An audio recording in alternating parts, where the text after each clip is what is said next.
my name is Lydia Robertson. Do you know the story of Winnie the Pooh?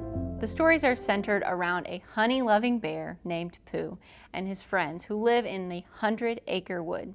One of Pooh Bear's friends is named Eeyore. Eeyore is a gloomy, old, gray donkey known for his pessimistic attitude. He even lives in a place called the Gloomy place. When his friends are having fun adventures, Eeyore is sad. When his friends try to cheer him up, Eeyore finds something negative to focus on. In his continual state of sadness and melancholy, he says things like, "Don't worry about me, go and enjoy yourself, I'll stay here and be miserable." Another Eeyore quote is, "Could be worse, not sure how, but it could be." Eeyore remains gloomy and pessimistic no matter what is happening around him. Do you relate? Have you ever felt that cloud of gloominess floating around you?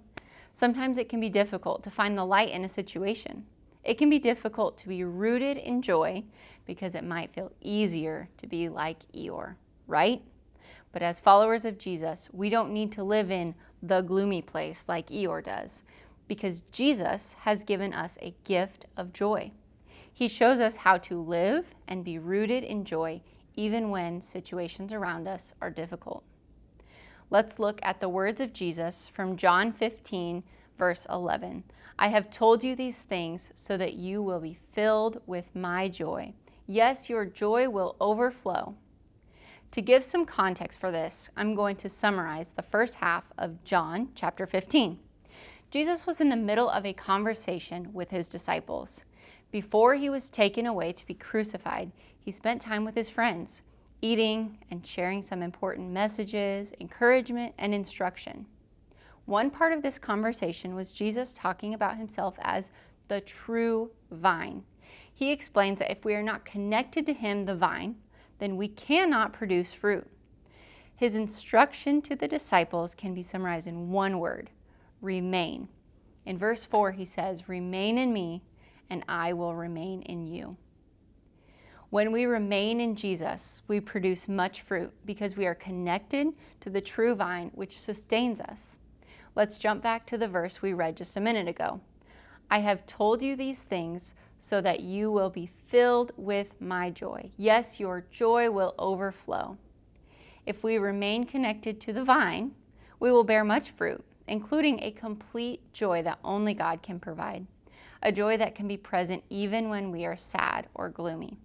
A joy that remains constant, no matter what the circumstances of life might bring. Jesus doesn't tell us that we have to have 100% happy days for our entire lives. He is simply reminding us of a deep, pure, genuine joy that can only be found by remaining in him, the true vine. For our challenge today, I want to go back to our friend Eeyore.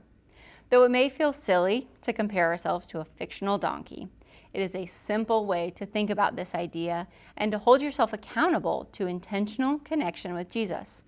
We can easily turn into Eeyore, going to live in the gloomy place and feeling all the sad and melancholy feelings that belong there.